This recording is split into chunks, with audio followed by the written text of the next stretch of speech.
The fluorescent lights of Hartman's Toy Emporium cast a cheerful glow over 6-year-old Lily Adams's face as she gazed longingly at the display of dollhouses. Her small fingers pressed against the glass showcase, leaving smudges that the store clerk would later wipe away with a resigned sigh. The particular dollhouse that had captured Lily's attention was a Victorian-style masterpiece, complete with miniature furniture, tiny picture frames, and a wraparound porch with delicate railings. At $129.99, it might as well have been $1 million to single mother Rebecca Adams.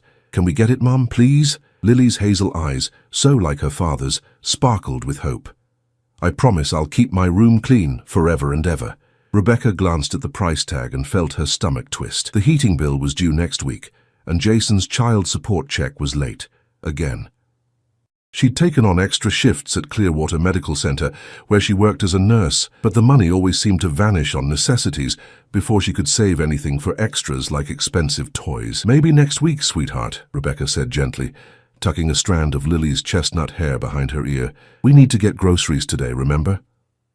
Lily's shoulders slumped, her earlier enthusiasm deflating like a punctured balloon. She nodded bravely, but her eyes welled with tears she was trying desperately to hold back. "I understand," she whispered, though her quivering lip betrayed her disappointment. Rebecca's heart broke a little, as it always did when she had to deny her daughter something that would bring her joy. 3 years after the divorce, she still hadn't found her financial footing. Between rent, daycare, and the medical bills from Lily's asthma episodes last winter, there was never enough left over for luxuries. "Come on, let's go get those chicken nuggets you like," Rebecca suggested, hoping to redirect Lily's attention. "And maybe we can make our own dollhouse this weekend. With cardboard and paint, wouldn't that be fun?" A man in an impeccable charcoal suit stood nearby, seemingly absorbed in examining a remote-controlled helicopter.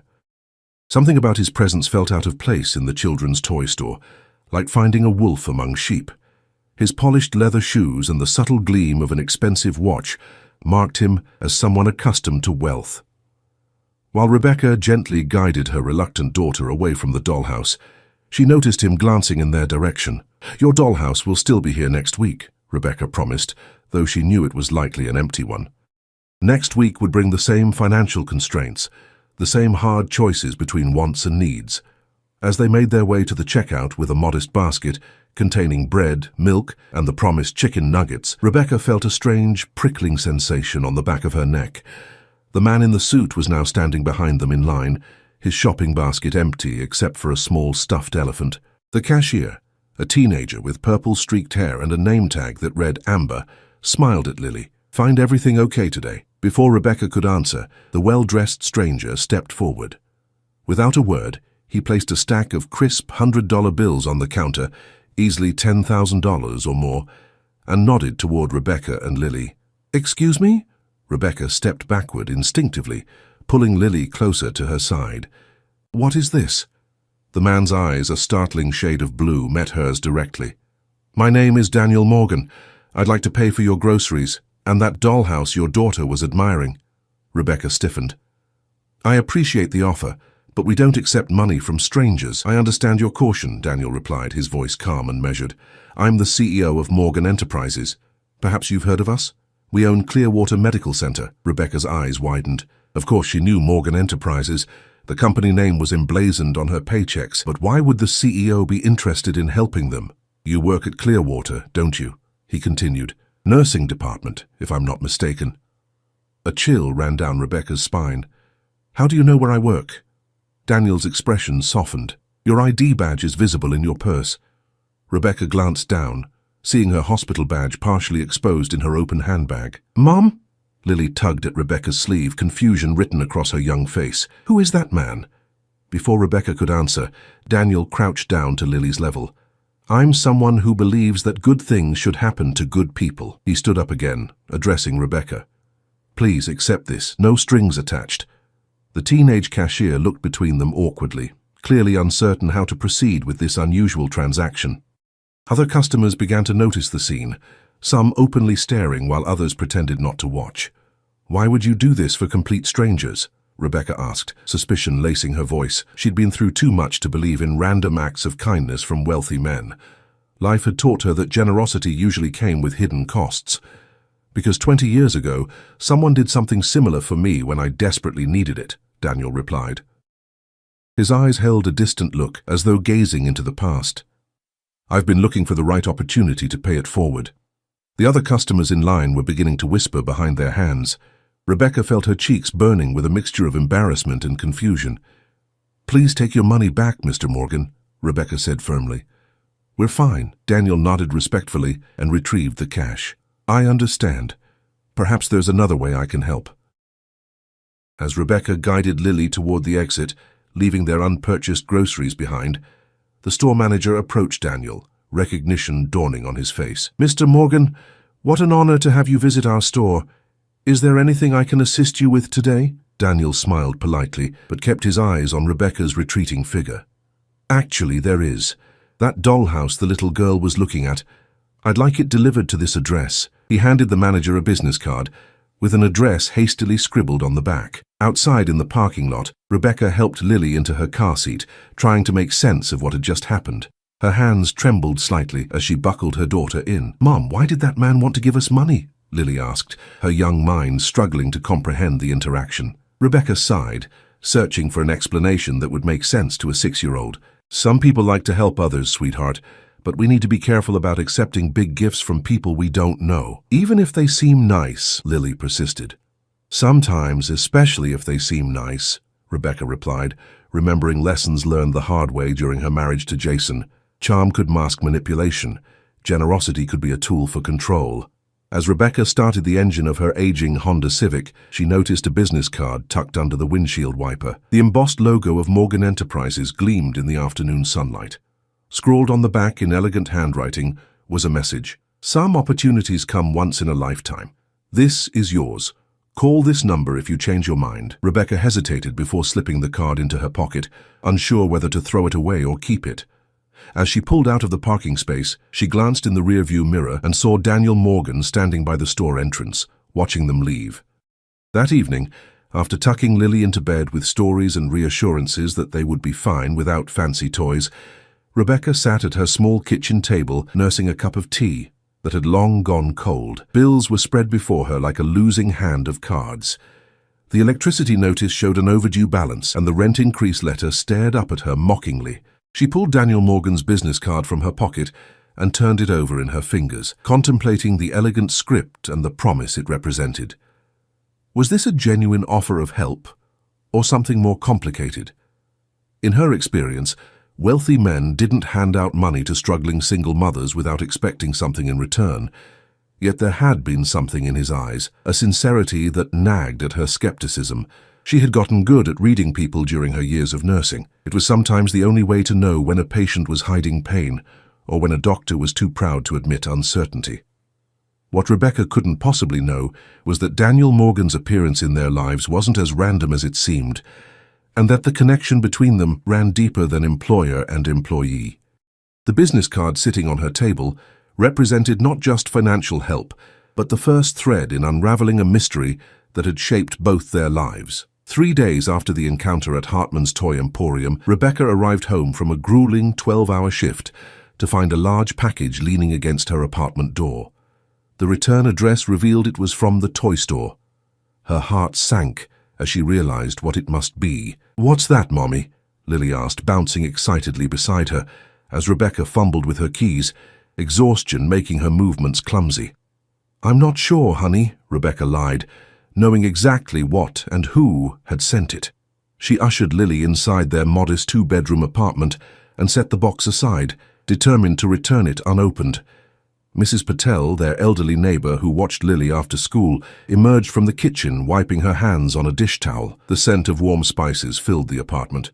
"I hope you don't mind," she said with her gentle Indian accent. "I made chicken curry. That little one has quite the appetite." "Thank you so much, Mrs. Patel. You're a lifesaver." Rebecca smiled gratefully, though the weight of another favor she couldn't properly repay added to her burden. After Mrs. Patel left, Lily circled the mysterious package like a shark, sensing blood. "Can we open it? Please." "Not now, sweetie. Let's have dinner first." Rebecca bought herself time, unsure how to explain to her daughter that they couldn't accept this gift, especially when she knew how desperately Lily wanted that dollhouse.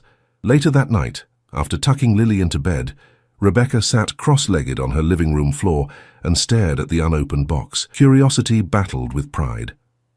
Finally, she reached for her phone and pulled out Daniel Morgan's business card. Before she could second-guess herself, she dialed the number. He answered on the second ring. "Daniel Morgan speaking. Mr. Morgan, this is Rebecca Adams." Her voice sounded smaller than she intended. "From the toy store." "Rebecca," he responded, as if he'd been expecting her call. "I was hoping to hear from you." "You sent the dollhouse." It wasn't a question. "I did. I can't accept it." The words were firm despite the tremor in her voice. "And I need you to stop. Whatever this is—" "Have dinner with me," he interrupted. "Just dinner." "I have a proposition I'd like to discuss with you." Rebecca's grip tightened on her phone. "Mr. Morgan, Daniel, please." "Daniel," she corrected herself. "I don't know what you think is happening here, but I'm not interested in any propositions." A soft chuckle came through the line. "Not that kind of proposition, I assure you. This is a business matter, something that could benefit both you and your daughter." "How do you even know I have a daughter?" The question had been nagging at her since their first encounter. A pause. "You mentioned her at the store, didn't you?" Had she? Rebecca couldn't remember. Something felt off, but she couldn't quite place what it was. "One dinner," he persisted, "at a public restaurant of your choosing. After that, if you want nothing more to do with me, I'll respect your wishes completely." Rebecca glanced at the stack of bills on her coffee table, then at the dollhouse box. What did she have to lose except an evening of her time? "Fine. One dinner, tomorrow night at Carlton's on Main Street, 7 o'clock. She named a restaurant nice enough to be respectable, but not so upscale that she'd feel completely out of place. "I'll be there. Thank you, Rebecca." The following evening, Rebecca stood in front of her bedroom mirror, scrutinizing her appearance. She'd settled on a navy blue dress that she normally saved for job interviews. Conservative but flattering, her blonde hair fell in loose waves past her shoulders, and she'd applied just enough makeup to look polished without seeming like she was trying too hard. Mrs. Patel had agreed to watch Lily again, giving Rebecca a knowing smile that made her blush and insist, "It's just a business meeting." Carlton's was buzzing with the Thursday night crowd when Rebecca arrived. Daniel was already seated at a corner table, rising as the hostess led her over.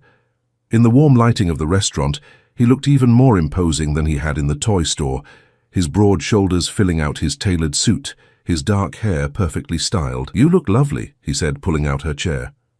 "Thank you for being punctual," she replied, deflecting the compliment as she sat down. After ordering drinks, a glass of Cabernet for her, Scotch neat for him, Daniel leaned forward slightly. "I imagine you have questions." "Several," Rebecca admitted, "starting with why the CEO of a major healthcare conglomerate is suddenly interested in helping a random nurse and her daughter." Daniel took a measured sip of his Scotch. "You're not random, Rebecca, and I think you sense that too." A chill ran down her spine. "What does that mean?" He reached into his jacket pocket and withdrew a photograph, sliding it across the table. Rebecca picked it up hesitantly. It showed a young woman with a baby, standing in front of a modest house with a white picket fence. Though the photo was faded with age, Rebecca immediately recognized her mother, Karen. "That's my mother," she said slowly. "And me, when I was about 6 months old. Where did you get this?" "The woman standing next to your mother is mine." Daniel pointed to another figure in the photo that Rebecca had overlooked. A tall, elegant woman, with Daniel's striking blue eyes. Rebecca stared at the photo, then back at Daniel. "Our mothers knew each other. They grew up together in Millfield. Best friends since elementary school," Daniel confirmed. "My mother, Elizabeth, was your mother's maid of honor when she married your father." Rebecca's mind raced. Her mother had rarely spoken about her past before moving to the city. After her death from breast cancer when Rebecca was just 13, so many questions had been left unanswered. If our mothers were so close, why haven't our families stayed in touch? Why am I just meeting you now? The questions tumbled out before she could stop them. Daniel's expression darkened. "That's a complicated story, one I only recently pieced together myself. After my father died last year, I found a box of my mother's belongings in his attic. Letters, photographs, diaries, things I never knew existed." The waiter arrived with their appetizers, temporarily halting their conversation. Once they were alone again, Daniel continued. "My mother died when I was 10. Car accident. At least that's what my father told me. His voice remained steady, but Rebecca noticed the slight tightening of his jaw. According to her diaries, there was much more to the story. Rebecca felt a growing unease. I don't understand what any of this has to do with me or Lily. My mother's diaries mentioned a trust fund, Daniel explained, set up for her best friend's daughter, you, to be released on your 30th birthday or upon the event of your marriage, whichever came first. Rebecca's fork clattered against her plate. A trust fund? That's impossible. My mother never had money. We struggled after my father left. The money didn't come from your mother, it came from mine. Daniel pulled out several folded documents from an inside pocket and slid them across the table. My mother came from wealth, old money that my father quickly took control of after they married. These are copies of the original trust documents. Rebecca hesitated before picking up the papers, her hands trembling slightly. As she scanned the legal language, certain figures jumped out at her, primarily the sum of $500,000, designated for Karen Miller's daughter, Rebecca. $500,000? Rebecca whispered, unable to comprehend the number. This has to be some kind of mistake. It's no mistake. My father was the executor of the trust. He was supposed to notify you when you turned 30 or got married. Daniel's voice hardened. He never did. Rebecca's mind spun with implications. If what Daniel was saying was true, she should have received this money years ago, when she married Jason at 26, or at the very latest when she turned 30 last year. Why would your father hide this from me? She asked.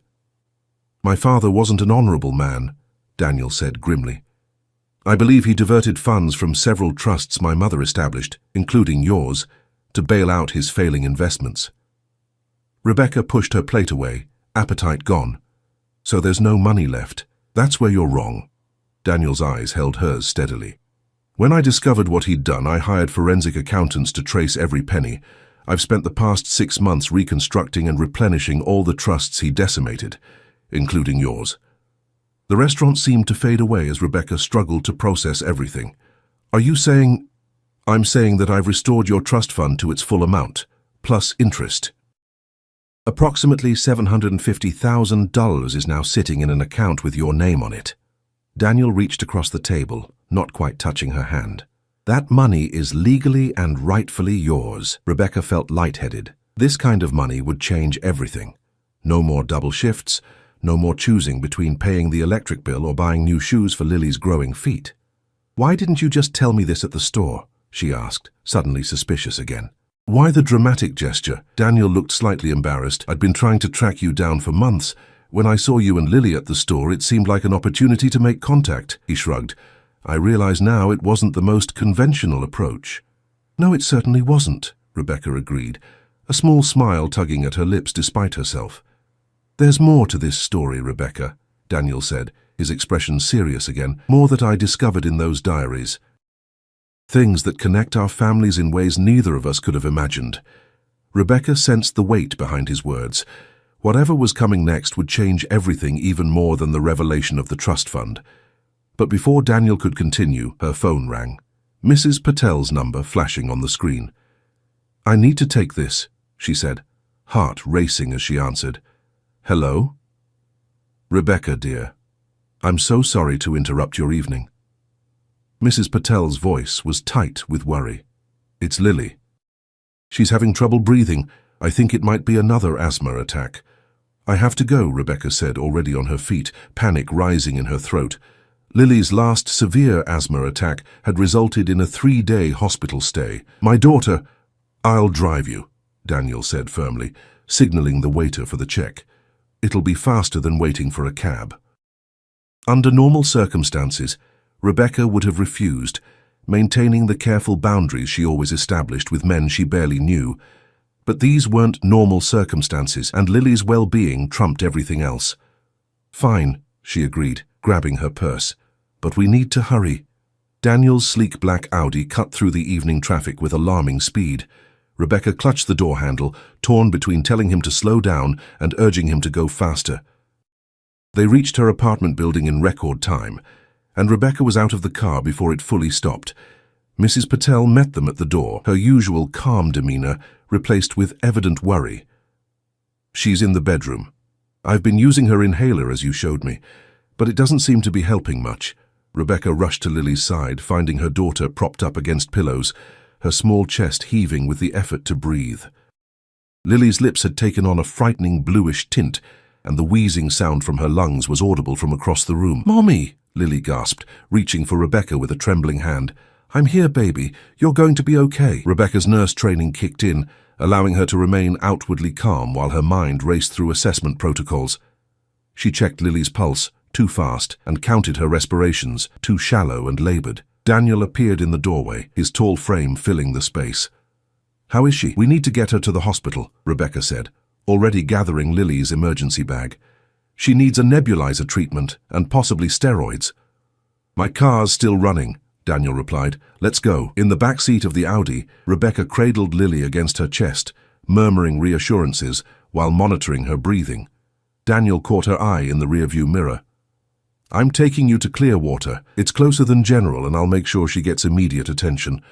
Rebecca nodded gratefully. At Clearwater Medical Center, Daniel's influence was immediately apparent. The moment they entered the emergency department, staff recognized him, and Lily was whisked into a treatment room without the usual triage delays. "Dr. Barnes will be here momentarily," a nurse assured them, already setting up the nebulizer. "Thank you, Jenna," Daniel said, clearly familiar with the staff. Rebecca raised an eyebrow at him as she helped Lily with her breathing treatment. "You really are the boss around here, aren't you?" "I try not to throw my weight around," he replied with a slight shrug. "But in emergencies, it has its advantages." Dr. Barnes, a pediatric pulmonologist Rebecca knew by reputation but had never worked with directly, arrived promptly. He conducted a thorough examination of Lily, listening to her lungs and checking her oxygen saturation levels. "Her airways are significantly constricted," he reported. "We'll need to administer intravenous steroids and keep her on the nebulizer. I'd like to admit her overnight for observation." Rebecca nodded, having expected as much. "Thank you, Doctor." As Dr. Barnes wrote up admission orders, Daniel stepped into the hallway to make a phone call. Rebecca heard fragments of his conversation, something about ensuring a private room and bringing in a specialist for consultation. By midnight, Lily was resting comfortably in a private room on the pediatric floor. Her breathing improved after 2 nebulizer treatments and the first dose of steroids. Rebecca sat beside her bed, watching her daughter's chest rise and fall in a more regular rhythm. Daniel returned with 2 cups of coffee, handing one to Rebecca. "I thought you could use this." "Thank you," she said, accepting the cup with both hands. "Not just for the coffee, but for everything. Getting us here so quickly, making sure Lily got immediate care." She hesitated. "I don't know how to repay you." "You don't owe me anything," Daniel said, pulling a chair beside hers. "How is she doing?" "Better. The treatments are working." Rebecca took a sip of the coffee, strong and sweet, exactly how she preferred it. Another detail Daniel had somehow gotten right. "Dr. Barnes says her oxygen levels are improving, but they want to monitor her overnight." Daniel nodded, his gaze moving to Lily's sleeping form. "She looks like you." "Everyone says she looks like her father," Rebecca replied automatically, then paused. "At least, I always thought she did." Daniel seemed about to say something, but then stopped himself. After a moment, he changed course. "We didn't finish our conversation at dinner." "No, we didn't." Rebecca studied him over the rim of her coffee cup. "You said there was more to the story, more connections between our families." Daniel leaned forward, lowering his voice.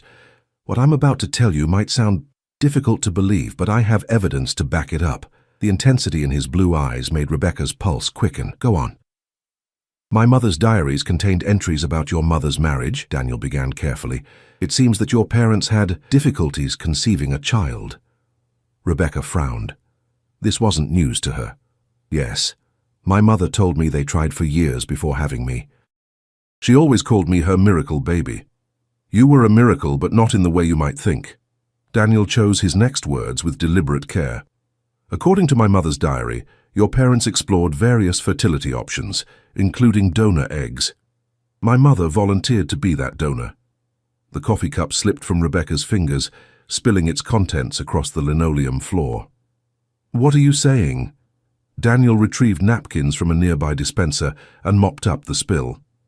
When he looked up, his expression was gentle but unwavering. I'm saying that biologically speaking, my mother was your genetic mother. Your mother carried you and gave birth to you, but the egg was my mother's.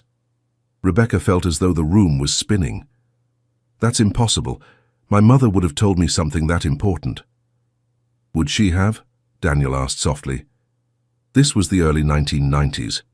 Egg donation was still relatively new and rarely discussed openly. Many parents chose never to tell their children about donor conception. You can't just drop something like this on me and expect me to believe it, Rebecca hissed, mindful of Lily sleeping nearby. Where's your proof? Daniel reached into his jacket and pulled out a sealed envelope. DNA test results. After I found my mother's diaries, I had my suspicions. I collected a DNA sample from a coffee cup you used during a hospital fundraiser 6 months ago. You did what? Rebecca's voice rose in indignation. That's a violation of— I know, Daniel interrupted, and I'm sorry. But I needed to know the truth before approaching you. He held out the envelope.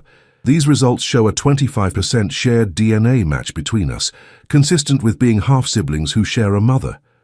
Rebecca stared at the envelope, but didn't take it. Half-siblings? The words felt foreign on her tongue. Yes, Daniel confirmed. Different fathers, same mother. Biologically speaking, I'm your half-brother, Rebecca. The revelation hit her like a physical blow.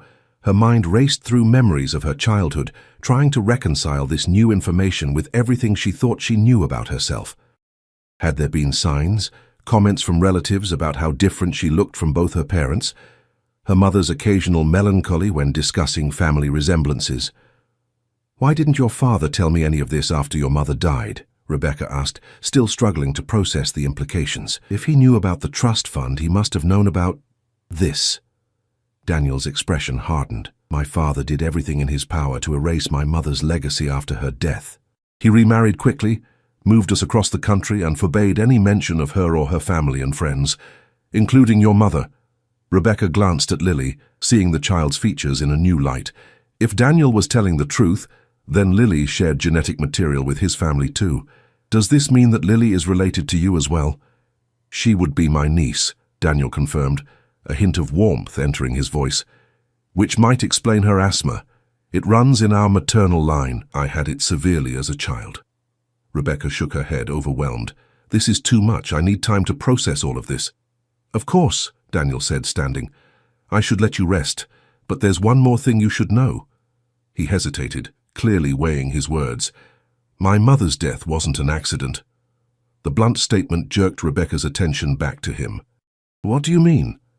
The diaries, along with some old police reports I managed to obtain, suggest that her car accident was staged. Daniel's voice was controlled, but Rebecca could sense the rage simmering beneath his composed exterior. I believe my father was responsible. Are you saying he murdered her? Rebecca whispered, horrified. I don't have conclusive proof yet, Daniel admitted, but I'm getting closer, and I think your mother knew something about it. There are references in the diaries to phone calls between them just days before my mother's death. Your mother was planning to visit, but suddenly cancelled. Rebecca remembered her mother's occasional nightmares, the way she would sometimes start at unexpected noises, her reluctance to discuss certain parts of her past. Had she been carrying this terrible secret all those years? After my mother died, your family moved away from Millfield, Daniel continued. Your father left shortly after. I think he was paid off to keep quiet about whatever he knew. My father abandoned us when I was 8, Rebecca said, the memory still painful after all these years. He never contacted us again. My mother had to work 2 jobs to keep a roof over our heads. Daniel nodded grimly. The timing fits. My father would have wanted to tie up loose ends, eliminate anyone who might know too much. A chilling thought occurred to Rebecca. If what you're saying is true, and your father was willing to hurt people to protect his secrets, then by investigating this, by finding me, I might be putting us both at risk, Daniel finished her thought. I know, but my father died last year, taking most of his secrets to the grave. I doubt his old associates would care much about ancient history now. Before Rebecca could respond, Lily stirred in the hospital bed, her eyes fluttering open. Mommy, she called weakly. Rebecca moved instantly to her daughter's side, smoothing back her hair. I'm here, sweetie. How are you feeling? Better, Lily whispered, her gaze moving past Rebecca to Daniel. Is that the man from the store? The one who wanted to buy me the dollhouse. Daniel approached the bed cautiously. Hello, Lily. I'm Daniel. I'm a friend of your mum's. Lily studied him with surprising intensity for a 6-year-old. You have eyes like mine, she observed innocently. Rebecca and Daniel exchanged startled glances. It was true. Lily's eyes were the same striking shade of blue as Daniel's, a feature Rebecca had always assumed came from Jason, whose eyes were a similar color. The realization seemed to settle into Rebecca's bones, making the genetic connection Daniel had claimed impossible to deny. She looked between her daughter and this man, her half-brother, and saw unmistakable similarities in the shape of their brows, the curve of their smiles, even certain mannerisms. Yes, we do have the same eyes, Daniel acknowledged with a gentle smile for Lily. To Rebecca, he added in a low voice, I should go. You both need rest, and I've given you enough to think about for one night. As he turned to leave, Rebecca caught his sleeve. Daniel, if all this is true about our mothers, about your father, what exactly are you hoping will happen now? He looked back at her, his expression a complex mixture of determination and vulnerability. I've spent most of my life feeling like something was missing, like there were pieces of my mother I could never recover. Finding out about you, it's like discovering a part of her is still here. His gaze shifted briefly to Lily. I'm not expecting us to suddenly become a close-knit family, Rebecca, but I thought you deserved to know the truth and to have what rightfully belongs to you. Rebecca nodded slowly, still processing everything. I'll need to verify all of this myself. Get independent DNA testing, review those trust documents with my own lawyer. I would expect nothing less, Daniel replied with a hint of approval. You have my number. Call me when you're ready to talk more. He moved toward the door, then paused. And Rebecca? Regardless of what you decide about the money or about us, your position at Clearwater is secure, no strings attached. After he left, Rebecca sat beside Lily's bed, watching her daughter drift back to sleep. The events of the evening replayed in her mind. The revelation of the trust fund, the even more shocking claim that Daniel was her half-brother, and the disturbing suggestion that his father had been involved in his mother's death. If Daniel was telling the truth, then everything Rebecca thought she knew about her family, her history, even her own identity, had been built on incomplete information. The woman she had called mother for 29 years was still her mother in every way that mattered. But biologically, she was related to a family she'd never known existed. And if Daniel was lying, but why would he? What could he possibly gain from such an elaborate deception? As dawn broke outside the hospital window, Rebecca made a decision. She would investigate Daniel's claims thoroughly, but she would do so cautiously. The promise of financial security for herself and Lily was too important to dismiss outright, but neither would she blindly trust a man who had appeared so suddenly in their lives, bearing gifts and revelations that seemed almost too dramatic to be true. What she couldn't possibly know was that Daniel himself didn't have the full story, and that the truths still hidden would shake the foundations of both their worlds even more profoundly than the revelations of this night. 2 weeks after Lily's hospital stay, Rebecca sat in her lawyer's office, staring at the documents spread across the mahogany desk. Frank Sullivan, a grey-haired attorney who had been her mother's friend and legal advisor, removed his reading glasses and leaned back in his chair. It's legitimate, Rebecca, every word of it. He tapped the trust documents with his index finger. The DNA test results are conclusive as well. There's no doubt that Daniel Morgan is your half-brother. Rebecca exhaled slowly, still struggling to fully accept what she had suspected was true. And the money? All $750,000 has been deposited into the trust account as promised. After taxes and fees, you'll have access to approximately $680,000.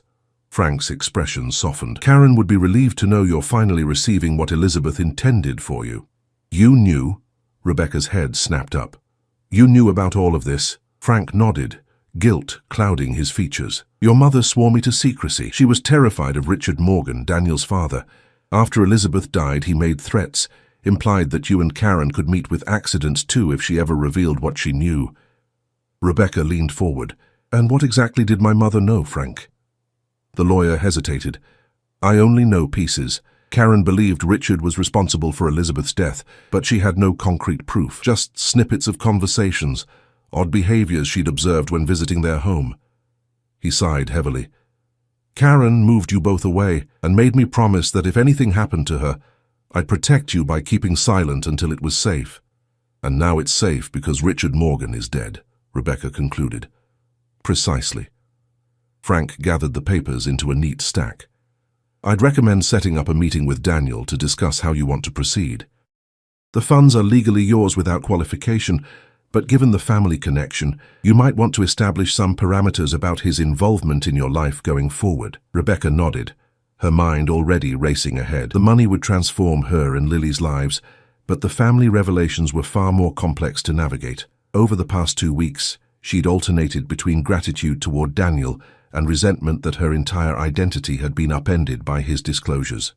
That afternoon, she picked Lily up from school and drove to the small park near their apartment. As Lily played on the swings, Rebecca pulled out her phone and dialed Daniel's number. "Rebecca," he answered immediately, "I was hoping to hear from you." "I've verified everything," she said without preamble. "The trust, the DNA results, it's all true." A pause. "Are you surprised?" "Part of me hoped you were wrong," she admitted. "It would have been simpler, but less honest," he pointed out. "How's Lily doing?" "Better. No asthma episodes since the hospital." Rebecca watched her daughter pump her legs enthusiastically on the swing, reaching for the sky. "She asks about you sometimes, calls you the man with my eyes." Daniel's chuckle carried through the phone, warm and genuine. "Smart kid." "She is." Rebecca took a deep breath. "We need to talk, Daniel, face to face, about the past, but more importantly, about what happens next." "Name the time and place," he replied. They agreed to meet the following day at a quiet cafe away from the bustle of downtown. After hanging up, Rebecca called to Lily, who reluctantly abandoned the swings and skipped over to her mother. "Sweetie, I need to tell you something important," Rebecca said, kneeling to meet her daughter's eyes she now recognized as a genetic gift from a grandmother Lily would never meet. "Am I in trouble?" Lily asked warily. "No, honey, it's about family." Rebecca chose her words carefully. "Remember Daniel, the man who helped us at the hospital?" When Lily nodded, she continued, "Well, it turns out that he's related to us. He's my brother, which makes him your uncle." Lily's brow furrowed as she processed this information. "But you said you didn't have any brothers or sisters." "I didn't know I had a brother until recently," Rebecca explained. "Sometimes grown-ups discover new things about their families, even when they're older." "Is he going to live with us?" Lily asked with a child's practicality. Rebecca smiled.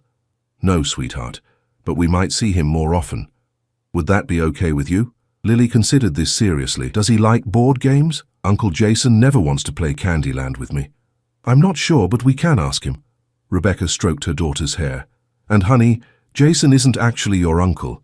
He's your father's brother, but your father and I aren't married anymore." "I know that," Lily said with the exasperated patience of a child, explaining something obvious to an adult. "But he's still Uncle Jason. And now I have Uncle Daniel too."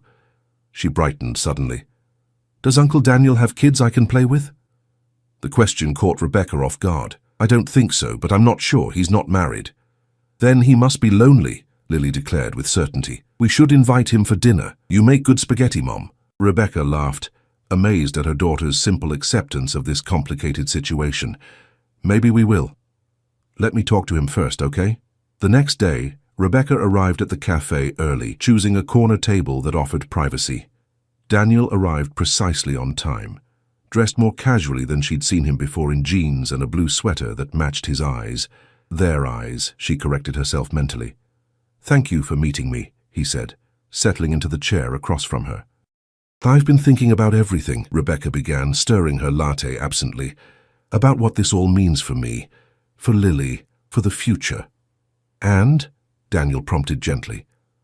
"I've decided to accept the trust money," she said, "not just because we need it, but because it was Elizabeth's wish. Your mother's wish," she corrected herself, still adjusting to the idea that they shared a biological mother.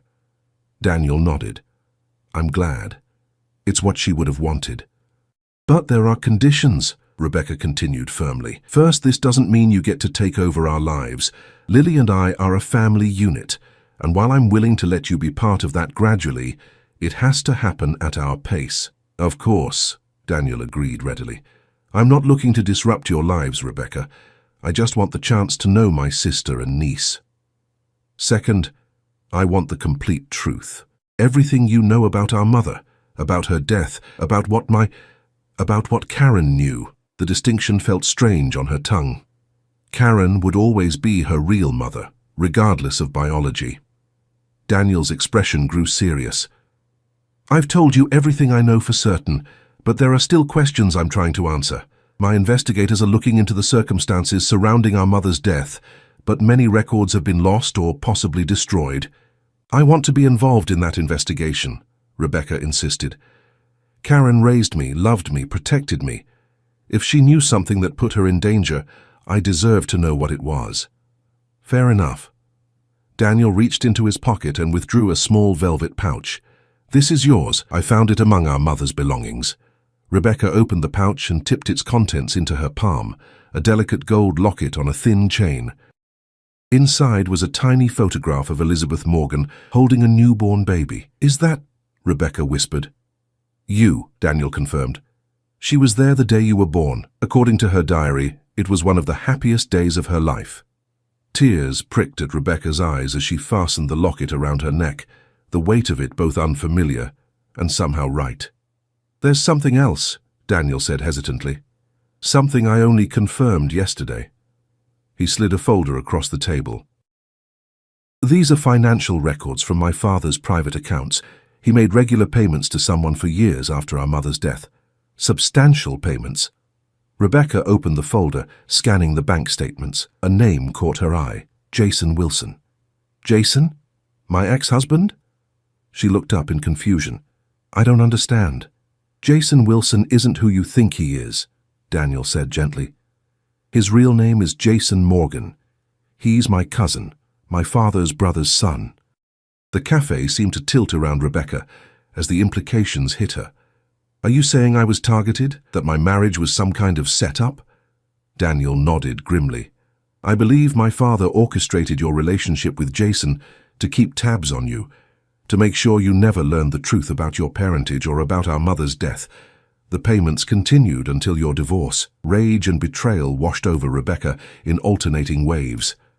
Lily, she gasped. Is she? She's definitely Jason's biological child, Daniel assured her quickly. The DNA test confirms that too.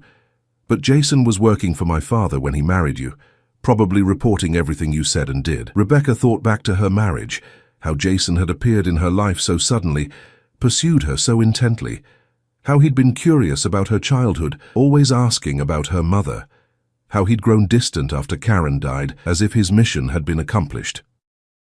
How quickly he'd abandoned them both when Lily was born. He never loved me, she realized aloud. Any of it. I'm sorry, Daniel said, genuine remorse in his voice. If I'd known sooner, I could have... You couldn't have done anything, Rebecca interrupted, gathering her composure. You didn't know, none of us did. She took a steadying breath. Except Karen. She must have suspected something. It would explain why she was always wary of Jason, why she tried to warn me off the relationship. They sat in silence for a moment, each lost in thoughts of the past and its tangled web of deception. Finally, Rebecca straightened her shoulders. Well, that settles it, she said decisively. Settles what? Daniel asked. My plans for the future. Rebecca closed the folder and handed it back to him. I'm going to use part of the trust money to finish my nurse practitioner degree. Then I'm going to buy a house, a real home for Lily with a yard and a dog and all the things I've never been able to give her. And I'm going to find a job at a different hospital. No offense to Clearwater, but I need a fresh start somewhere that doesn't have connections to the past. Daniel nodded, understanding in his eyes. And what about us? Our relationship? Rebecca considered the question carefully. I think I'd like to get to know my brother, slowly. And I think Lily should know her uncle. A small smile tugged at her lips. She already wants you to come over for spaghetti dinner and play Candyland. The tension in Daniel's shoulders visibly eased. I'm an undefeated Candyland champion, just so you know. We'll see about that, Rebecca challenged, feeling lighter than she had in weeks. There's one more thing, Daniel, about our mother, Elizabeth. I'd like to visit her grave to pay my respects. I'd be honored to take you, Daniel said softly. 6 months later, Rebecca stood on the porch of her new home, a charming 3-bedroom house with a fenced backyard and a swing set for Lily. The moving truck had just departed, leaving boxes stacked in every room. Through the open doorway, she could hear Daniel and Lily's laughter as they unpacked the kitchen, their voices raised in a competitive game of I Spy. The past half-year had brought profound changes to her life. The trust money had provided financial security she'd never known before. She'd completed her nurse practitioner certification and accepted a position at a pediatric clinic that valued her experience with childhood asthma. Most importantly, she and Daniel had slowly built a genuine sibling relationship, learning to trust each other despite the shadow of their shared past. The investigation into Elizabeth Morgan's death continued, but progress was slow. Some files had mysteriously disappeared, and witnesses were reluctant to speak about events from so long ago. Rebecca had made peace with the possibility that they might never know the full truth, choosing instead to focus on the present and the future. She fingered the locket that now rarely left her neck, thinking of the 2 mothers who had shaped her life, one through biology and intention, the other through love and sacrifice. Both had wanted the best for her, had tried to protect her in their different ways. The sound of a car pulling into the driveway drew her attention. A sleek silver Audi parked, and a tall woman emerged, Amanda, Daniel's girlfriend of 3 months. She waved to Rebecca as she retrieved a housewarming plant from the passenger seat. "Sorry I'm late," Amanda called. "The bakery took forever with the cake." Rebecca smiled and descended the porch steps to greet her. In another surprising twist of fate, she and Amanda had discovered they'd attended the same nursing school, though years apart. Their shared profession had provided common ground for friendship beyond their connection through Daniel. Inside, Lily shrieked with delight at the arrival of her favorite almost aunt and the promised cake. Daniel emerged from the kitchen, flour somehow smeared across his forehead from the cookies he'd been attempting to bake. "Help," he mouthed to Amanda, who laughed and moved to rescue his baking disaster. As Rebecca watched her newfound family together in her new home, she reflected on the strange journey that had brought them here. From a simple, maybe next week, at a toy store, to the life-changing appearance of a man with $10,000 on a store counter, every moment had led to this, a family rebuilt, not on lies and secrets, but on truth and forgiveness. Later that evening, after Lily had been tucked into her new bedroom with the Victorian dollhouse that now stood proudly on her dresser, Rebecca and Daniel sat on the porch swing, watching fireflies dance in the summer twilight. "Are you happy, Becca?" Daniel asked, using the nickname he'd recently adopted.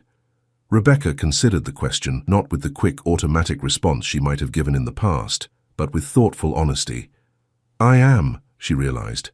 "Not because of the money or the house, though those things help, but because for the first time in my life, I know who I really am, where I came from, who my people are." She bumped her shoulder against his. "It turns out one of them isn't so bad." Daniel chuckled, then grew serious. "I keep thinking about what our mother would say if she could see us now. Together, family. I think both our mothers would be happy," Rebecca said softly. Elizabeth and Karen, they were friends who became family in their own way. Now the circle is complete. As they sat in companionable silence, Rebecca thought about the dollhouse that had started it all. Like that miniature Victorian home, with its tiny furniture and delicate details, her life now felt crafted with intention and care. Not perfect. There were still rough edges to sand, relationships to build, truths to uncover, but real and solid, and hers. From inside the house came the sound of Amanda's laughter, mingling with the quiet strains of music from the radio. Tomorrow would bring more unpacking, more settling in, more building of this new life. But for now, this moment was enough. Sitting beside her brother, both of them looking toward the future while honoring the past that had, against all odds, brought them together. In that quiet moment on the porch, Rebecca finally understood what her mother, both her mothers, had tried to give her all along, not just life itself, but the chance for that life to be lived fully, honestly, and surrounded by love. It had taken a strange encounter with a CEO and $10,000 on a counter to set everything in motion, but the destination had been worth every complicated step of the journey.